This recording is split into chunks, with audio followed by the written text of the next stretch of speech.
కొంతమందికి అర్థం కాదు, అసూయకు కూడా హద్దులు ఉండవు. చాలామంది అనుకుంటున్నారు అమరావతిని ఆపేస్తామని.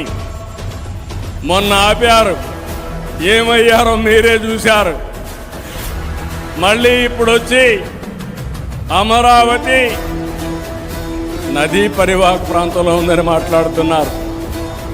విజయవాడ ఎక్కడుంది? కృష్ణా నది పైనే విజయవాడ ఉంది. రాజమండ్రి ఎక్కడుంది? విశాఖపట్నం ఎక్కడుంది? నెల్లూరు ఎక్కడుంది? చెన్నై ఎక్కడుంది? ఢిల్లీ ఎక్కడుంది? లేకపోతే లండన్ ఎక్కడుంది?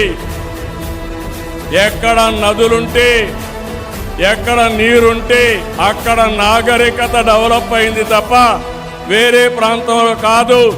అలాంటి విషయాలు తెలియని వ్యక్తులు రాజకీయాల్లో ఉండడం మన దురదృష్టం అని మరొకసారి విజ్ఞప్తి చేస్తున్నా. నేను ఒకటే సంకల్పం చేశాను, అమరావతి దేవతల రాజధాని, ఈ అమరావతి ప్రజా రాజధాని.